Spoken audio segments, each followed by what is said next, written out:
ካመንክ ትችላለህ። የአየር ሁኔታውን መቀየር አትችልም፣ ነገር ግን አለባበስህን መቀየር ትችላለህ።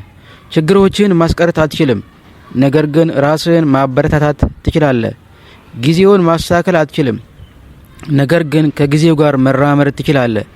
በአንዴ ተነስተህ መንግስት መቀየር፣ አሰራሩን ማሻሻል አትችልም፣ ነገር ግን ራስህን በፈለግከው መንገድ መገንባትና ማሻሻል ትችላለህ።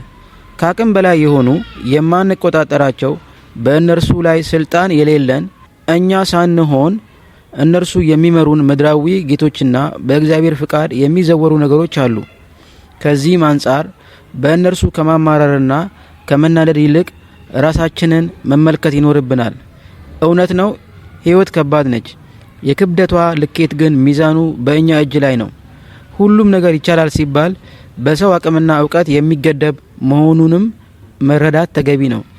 ወዳጄ፣ ቀላሉን መመኘት አቁመ ለከባዱ መዘጋጀት ስትጀምር፣ ምቾትን መጠበቅ አቁመ በማይመች ሁኔታ ውስጥ ራስህን ለማመቻቸት ስትጥር፣ ከምታየውና ከምትሰማው በላይ በራስህ ተስፋ ከተመራህ፣ የአምላክህን መልካም ፍቃድ ከጠበቅ፣ በእርግጥም ትሻሻላለህ፣ ትቀየራለህ፣ ታድጋለህ። ሀሳብና ምኞትህ ሁሉ ገደብ አላቸው። ከገደባቸው የማለፍ አቅሙ ግን ይኖርሃል። ማውጣት፣ ማውረዱ፣ ማሰብ፣ ማሰላሰሉ አይቀርልህምና ማድረግ ስለምትችለው ብታስብ፣ መቀየር ስለምትችለው ብታሰላስል ደግሞ ብዙ ነገር የመቀየር እድሉ ይኖርሃል። ከቢሆንም ኖሮ ሀሳብ ተላቀቅ። ቅዠት ከተቀላቀለበት ሀሳብ ውጣ። ከአቅምህ በላይ የሆኑ ነገሮች ላይ ማተኮር አቁም። ነጻ ፍቃድ አለን። ፍቃዳችን ግን በገዛ ፍላጎትና ምርጫችን ላይ የተገደበ ነው። ማንም የተሰጠው የተለየ ክህሎት አለው። የክህሎቱ ውጤት ግን በእርሱ ውሳኔና ተግባር ላይ የተመሰረተ ነው። ነገሮች ከአቅማቸው በላይ መሆናቸውን የምታውቁበት ብቸኛው መንገድ ሞክራችሁ ስታዩ ብቻ ነው። እጅን አጣጥፎ ተቀምጦ ከህይወት ክብደት ማምለጥ አይቻልም። ንግግርን ችላ ብሎ ለመግባባት ዝግጁ ሳይሆኑ ቀርቶ የሰመረ የፍቅር ህይወት መመስረት አይቻልም። ራስን ገድቦ ማንነትን አሳንሶ ራስን ወደ ኋላ እየገፉ ለውጤት መብቃትና ራስን ማሻሻል አይቻልም። ከአቅምህ ጋር የሚሄድ ምርጫን ምረጥ። በመረጥከው ምርጫ ደስተኛ ስለመሆን እርግጠኛ ሁን። ባሰብከው ሰዓት ያሰብከው ስፍራም እንደሚያደርስ ተማመንበት። ድልህ ይናገር። ቋንቋ አለ፣ የአሸናፊነት ቋንቋ። ንግግር አለ፣ የድል አድራጊነት ንግግር። አቋም አለ፣ ዋጋ የመክፈል አቋም። መስዋዕትነት አለ፣ ለታላቅነት የሚከፈል መስዋዕትነት። ራስን መስጠት ይኖራል ህይወትን ለማሸነፍ። ብቸኝነት አለ፣ ራስን ለማብቃት የሚያበቃ ብቸኝነት።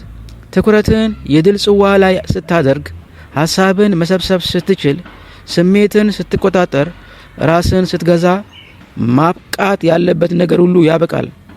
አሸናፊነትህ ወደ ራስህ ይመጣል። እድልህ ከእጅ ይገባል። ስኬትህ በየጊዜው ይጨምርልሃል። ያለማቋረጥ የምትለማመደው ውጤቱን ስለምታውቅ ነው። ብቻን የምትታገለው የትግሉ ምክንያት ስለገባህ ነው። በወጥነት የምትጥረው አላማ ስለገባህ ነው። የተሰበረው ልብ በአሸናፊነት ይቀናል። ተስፋ በማጣት የተሸበረው ልብ በድል አድራጊነት ይመለሳል። በስንፍና የታጠረው ስሜትህ በውጤትህ ይነቃቃል። አዎ ጀግናዬ፣ ድልህ ይናገር፣ አሸናፊነትህ ይናገር፣ ውጤትህ በጉልህ ያውራ። ዓይንህን ስኬት ላይ አድርግ፣ ልብህን ለዓላማ አስገዛ። መንፈስህን በአምላክህ ቃል ጠግን፣ ውስጥህን በሚያረጋጉ ቃላት ራስህን ጠብቅ።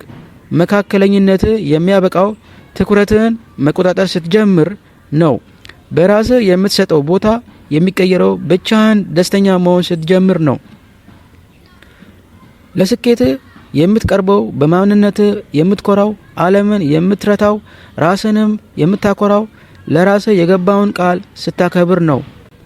የራስህን ሚስጥር ለማንም የመናገር ግዴታ የለብህም። የተዘጋብህን በር ለማስከፈት አላስፈላጊ ሰጣ ገባ ውስጥ መግባት አይኖርብህም። የምትሰማው፣ የምታነበው፣ የምትከተለው እያንዳንዱ ነገር አንድም የውድቀትህ ምክንያት አሊያም የስኬትህ መንስኤ የመሆን አቅም አለው። አዎ እውቀት ይኖርሃል። እውቀት ግን ምን አተረፈልህ? ጥበበኛ እንደሆንክ ልታሰብ ትችላለህ። ነገር ግን ጥበብህን በምን ገለጽከው? ጥሩ ተናጋሪ ትሆናለህ። ነገር ግን የምትናገረው ምንድነው? በስራ ታታሪ ነህ? ተነሳሽነትህ ከፍተኛ ነው። ንቃትህ የላቀ ነው። ታታሪነትህ የተለየ ነው። ነገር ግን ይህ ሁሉ ጥራትህ፣ ይህ ሁሉ ልፋትህ፣ ጥንካሬ ውጤት ካላመጣልህ፣ ለፍሬ ካላበቃ ትርፍህ ምንድነው? ስኬት የውጤታማነትህ ጉዳይ እንደሆነ አስታውስ። ስኬት አንድ አፍታ ተጀምሮ በአንድ ጀንበር የሚቋጭ አጭር ጉዞ ሳይሆን ወጥነት ያለው የማራቶን ሩጫ እንደሆነ ተረዳ። መገለጫህ እንዲሆን ትመኛለህ? እንግዲያውስ ስለ እርሱ መናገርን አቁምና ራሱ ድልህ እንዲናገር አድርግ። ራሱ አሸናፊነትን እንዲመሰክርልህ ፍቀድለት።